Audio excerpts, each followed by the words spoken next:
할렐루야. 한 주간의 삶을 주 안에서 은혜가 충만하고 하나님 함께 하심으로 또 살고 계시는 줄로 믿습니다. 주중에 예배함이 참 기뻐요. 한 주간의 삶이 길잖아요. 우리가 매일의 삶이 하나님께 드려짐이 돼야 되는데 하나님께서 한국교회에 축복을 주셔가지고 이렇게 3일 밤 모일 수 있다는 것이 또 하나의 하나님께서 베푸신 은혜고 축복이라 생각이 됩니다. 우리 멀리 계신 분들까지 이렇게 좀 돌아보면서 사랑합니다, 축복합니다 한번 인사 나눌까요? 자, 사랑합니다, 축복합니다. 할렐루야. 예배 들어올 때 나갈 때 밖에서도 만나면요 꼭 그렇게 하세요. 사랑합니다, 축복합니다. 굉장히 좋은 인사법이에요. 그리스도께서 가르쳐 주시는 사랑, 하나님의 축복권을 가지고 서로 축복하는 마음, 그 이상의 인사가 어디 있을까라는 생각이 됩니다.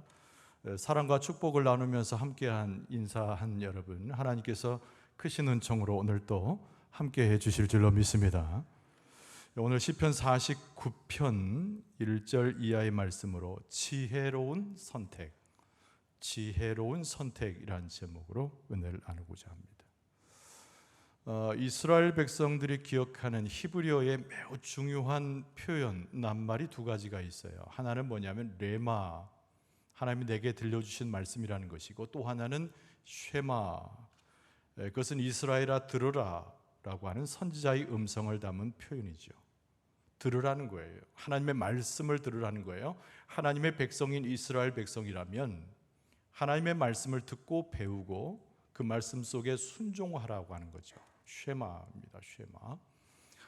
오늘 고라 자손의 시를 다시 우리가 만나지만 이 가운데서 쉐마, 하나님께서 들으라고 명령하시는 지혜의 말씀이 오늘 본문의 말씀에 주종을 이루고 있습니다. 고라 자손들이 찬양 가운데 하나님의 역사를 높이는 가운데 1절에 그렇게 불렀어요. 뭇 백성들 또는 세상의 거민들, 그리고 2절에는 귀천 빈부를 막론한 모든 사람들을 지칭하면서 하나님의 말씀을 들을 것을 요청하는 하나님의 명령의 말씀을 여기에 기록하고 있습니다. 그러면서 단순한 사람의 이야기가 아니에요. 단순한 사람이 불러서 누구를 멈춰 세워서 전달해 주는 표현이 아닙니다.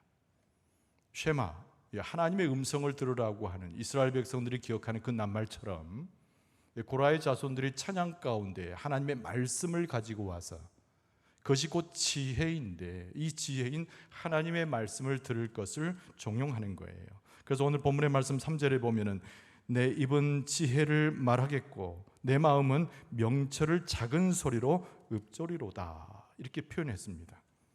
내 입은 지혜를 말하고 하나님께서 허락한 명철을 내 마음 가운데 너희들에게 전한다, 들으라는 거예요. 여러분, 우리가 성경 속에서 사랑이란 말과 더불어 많이 만나는 표현이 지혜라는 말이잖아요. 특히 구약 성경에 우리가 지혜서라 하면 잠언서, 전도서를 보면서 지혜라는 표현을 계속 만납니다. 그런데 지혜가 무슨 뜻일까요?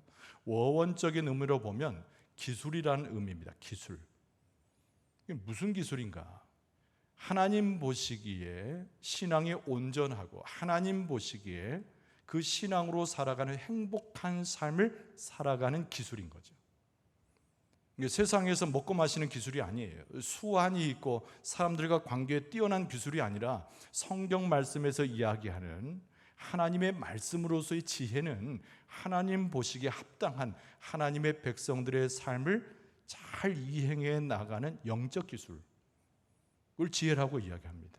고라 자손들이 하나님을 찬송하면서 뭇 백성들, 세상의 거민들, 귀천 빈부 가릴 것 없이 모든 사람은 하나님의 말씀을 듣되 우리 입술로 표현하는 것은 하나님의 지혜라는 거예요.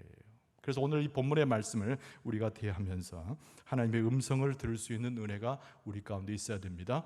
하나님께서 은혜를 베푸실 줄로 믿습니다. 그런데 오늘 이 본문의 말씀 속에서 이 지혜의 말씀의 첫 번째는 무엇인가? 조금 부정적인 명령으로 시작이 됩니다. 이 세상에서 만나는 재물을 의지하지 말라는 거예요. 우리 인생들은 절대 재물을 의지하지 말라고 말씀합니다. 여러분, 재물은 좋은 것이잖아요. 편리한 것입니다. 그래서 사람들은 재물을 갖는 것을 좋아해요. 그리고 더 많은 재물을 쌓으려고 노력하기도 합니다. 성경은 재물을 나쁘다고 이야기한 적이 없어요. 성경에서도 재물 그 자체를 하나님의 복으로 표현하기도 합니다. 그런데 중요한 것은 이 재물을 의지하는 형태는 하나님 앞에서 지혜롭지 못하다는 거예요. 소용있고 꽤 괜찮고 하나님의 축복의 한 부분으로 재물은 이야기되는 것은 분명하지만 이 재물을 의지해서 자기의 삶을 재물의 많고 적음에 가까이 가는 것은 어리석은 것이라는 겁니다. 여러분, 우리가 살아가는 시대는 어떤 시대입니까? 흔히들 만몬에 시달리는 시대 이렇게 말해요. 귀신인데 이 만몬은 물질을 가지고 사람을 현혹하는 귀신의 대명사입니다. 그러니까 이 시대는 재물이 최고봉이에요. 재물이 많아야 잘 산다고 그럽니다. 재물을 누려야 윤택하다고 이야기하고 재물이 마치 우상이 되고 있는 시대예요. 그런데 말씀 속에서 우리가 깨달음다, 오늘 성경 말씀은 지혜로 가르치기를 그 재물을 의지하지 말라는 거예요.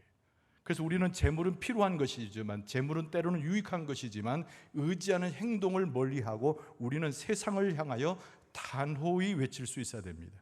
그것이 뭐냐면 이 세상 모든 물질, 재물이라고 하는 것은 내 생의 목표가 아니라는 거예요.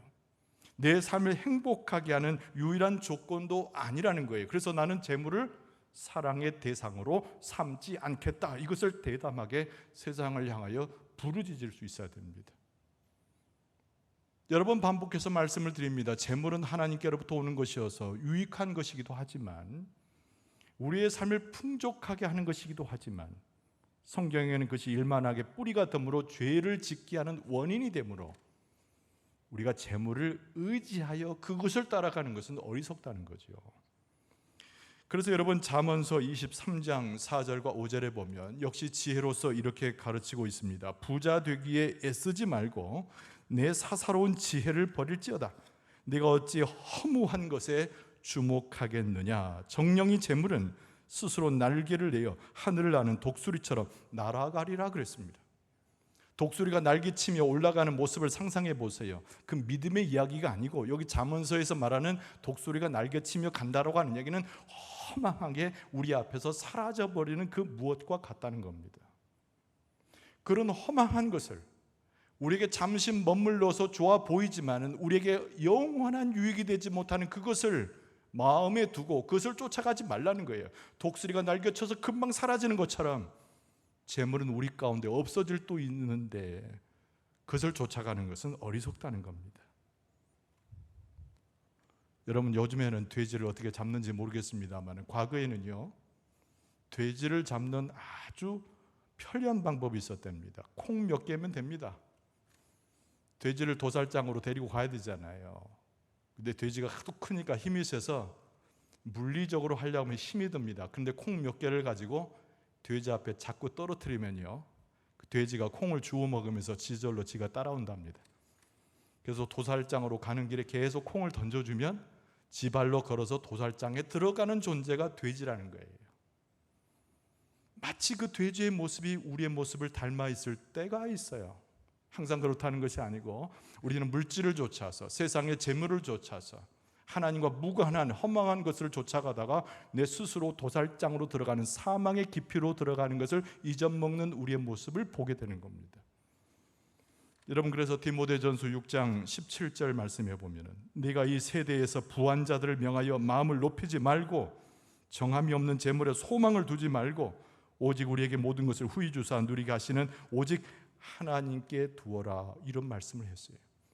우리가 세상에 있는 물질에 소망을 두고 세상에 있는 물질이 내게 모든 것을 해주는 것처럼 착각을 해서 그게 쫓아가는 것은 하나님 앞에서 악행하는 것임을 사도 바울이 디모데에게 가르쳐주는 구절로 우리에게 다가오는 것이죠.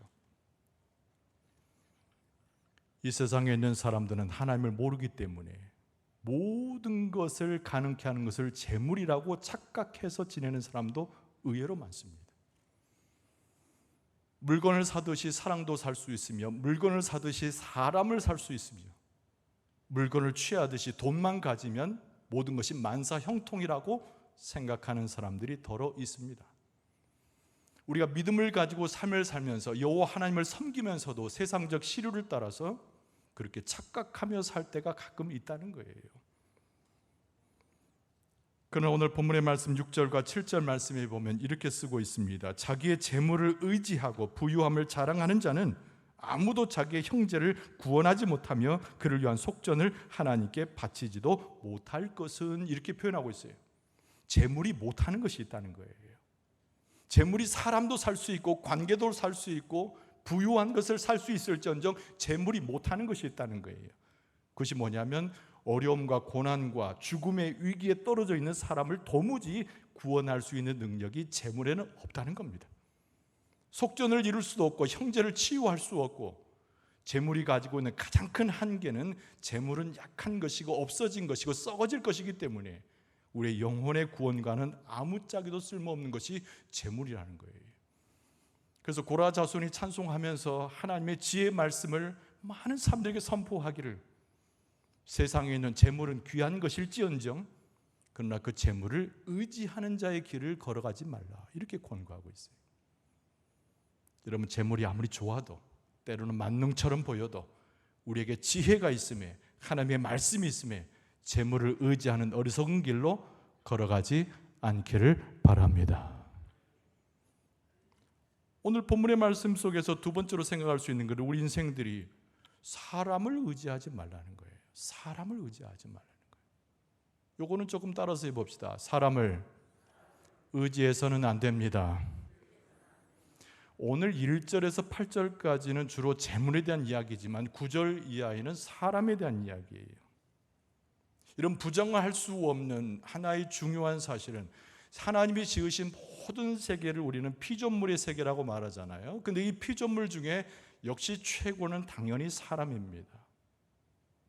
유일하게 하나님의 형상을 따라 지음을 받았고, 그리고 흙으로 사람을 지어놓은 다음에 그 코에다가 하나님이 생기를 집어넣은 유일한 존재예요.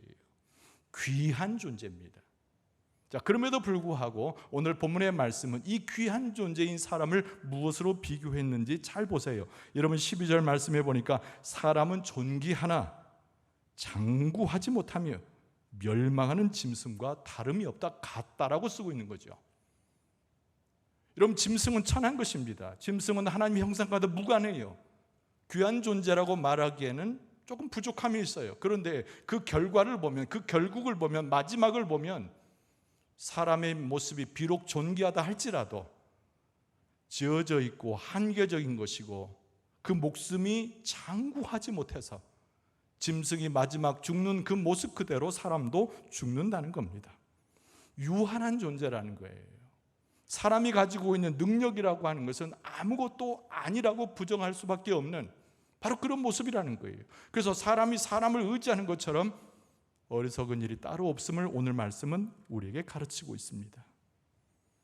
하나님께서 지으신 것 중에 위대한 것이고 좋은 것은 분명하지만 그러나 그 마지막은 멸망할 수밖에 없기에 사랑의 존재로서, 함께하는 존재로서는 가능하지만은 의지할 수 있는 존재로서의 사람은 아니라는 거예요. 그 세상에 있는 사람들이 많이 서로 이야기합니다. 우리끼리 서로 힘을 합하자, 우리끼리 서로 지혜를 모으자, 우리끼리 서로 능력을 합하여서 뭔가를 이루자. 어디서 많이 본 듯하지 않습니까? 바벨탑을 쌓을 때 사람들의 모습이에요. 여러분, 사람을 의지하는 것은, 사랑하고 아끼고 함께하는 것은 좋은 것이지만 사람을 결국 의지하여 사람과의 관계를 우선시하는 것은 하나님 앞에 지혜자의 모습으로 합당치 않다는 겁니다. 그래서 이사야 선지자가 이사야서 2장 22절에 이렇게 말씀했습니다. 너희는 인생을 의지하지 말라. 그의 호흡은 코에 있나니 샘할 가치가 어디 있느냐, 이렇게 말했던 거예요. 인생을 의지하지 말라고 이사야 선지자는 아예 그렇게 표현하고 있어요.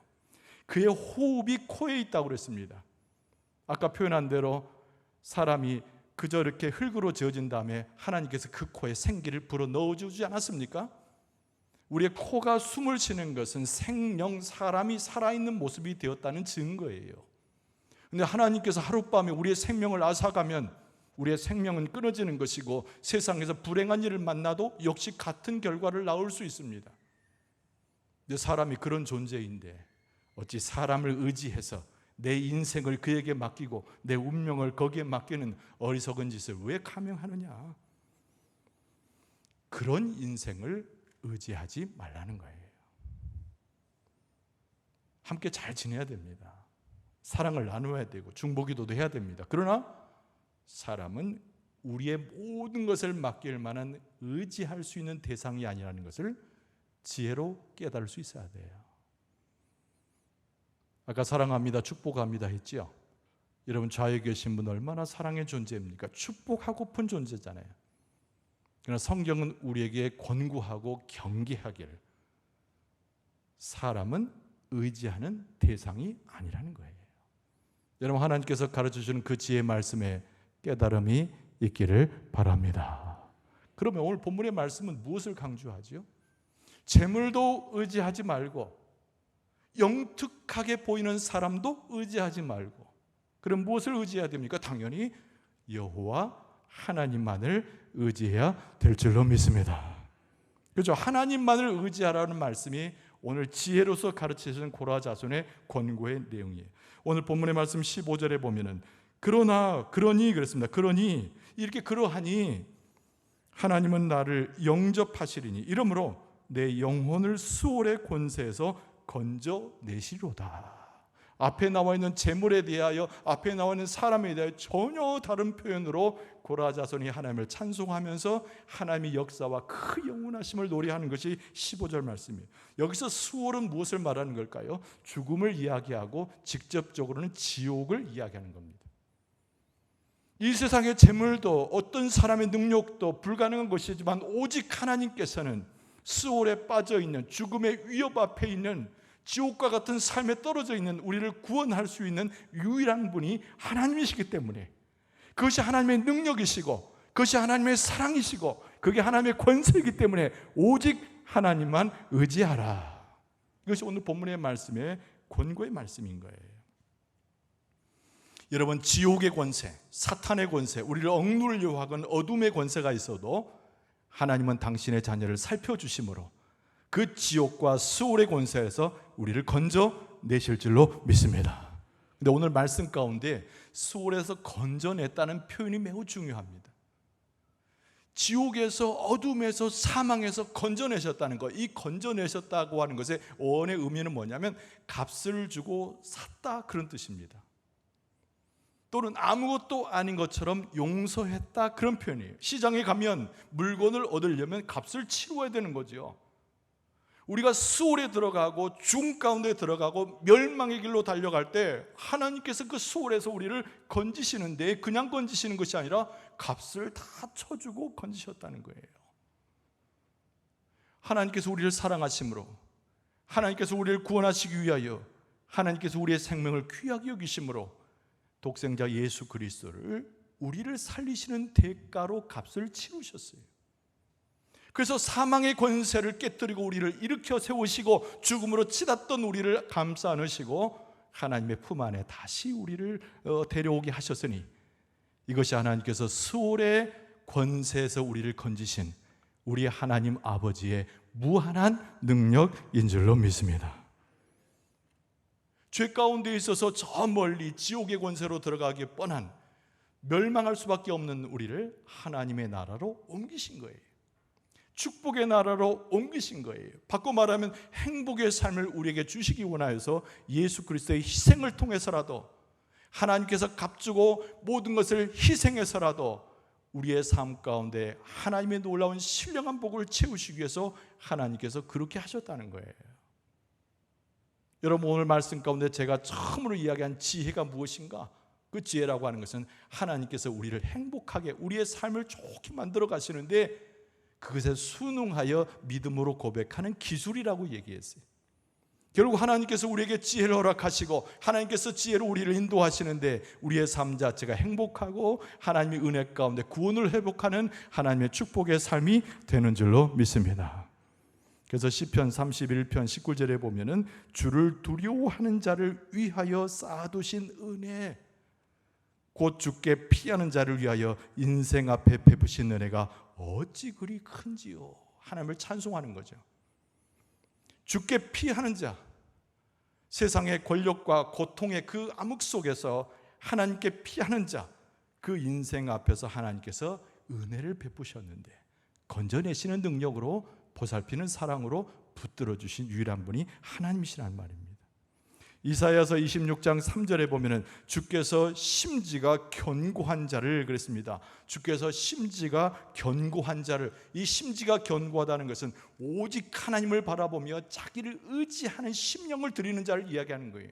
세상에 뿌리 내리는 심지가 아니라 하나님 앞에 뿌리를 내리는 심지고, 세상에 덧없은 것에 마음을 두는 자가 아니라 하나님께 소망을 두어서 온전히 자기의 심령과 삶을 드리는 사람, 이사야 선지자는 그를 가리켜서 주께서 심지가 견고한 자, 심지가 견고한 자, 근데 그에게 축복 주시는데 평강하고 평강하도록 지키시리니 이는 그가 주를 신뢰함이니이다. 할렐루야. 여러분, 우리의 마음 가운데 근심이 있잖아요. 우리의 마음 가운데 어려움이 있어요. 왜 그렇습니까? 마치 스월에 있는 것처럼 세상의 고통과 어려움에 빠져 있기 때문에 우리는 평강을 갖지 못하는데, 그러나 하나님을 의지하고 피하는 자에게 하나님께서 축복 주시되 우리의 심령이 평강을 갖도록, 우리의 심령이 주 안에서 편안해지도록, 우리의 삶의 행복을 누리도록 하나님께서 역사해 주시는 줄로 믿습니다. 그래서 오늘 고라의 자손이 하나님을 높이는 거예요. 재물 의지하지 말고, 사람 의지하지 말고 하나님만 의지하는 믿음으로 주 앞에 나가라. 여러분, 하나님께서 하나님만을 의지하도록 우리의 심령과 믿음 그리고 지혜로서 우리를 주장해 주실 줄로 믿습니다. 여러분, 재물이 많고 사람도 많아도 하나님이 계시지 않으면 그 인생은 소망이 없는 거예요. 여러분, 그러나 재물도 없고 사람도 없어도 오직 하나님께서 우리와 함께 하시면 우리는 행복한 삶, 복된 삶, 신령한 복을 누리는 삶이 되는 줄로 믿습니다. 하나님만을 의지하라. 그 속에서 구원이 나오며, 그 속에서 평강이 나오며, 그 속에서 참된 하나님의 축복이 나온다. 고라 자손이 찬송하면서 지혜의 말씀을 오늘 선포하며 그 지혜로 충만해지고, 다른 일로 우리가 의지하지 말고 하나님만을 의지해서 하나님의 축복을 받을 수 있는, 그 은혜를 누릴 수 있는 여러분과 저의 모습 되어줄 수 있기를 주의 이름으로 축원합니다.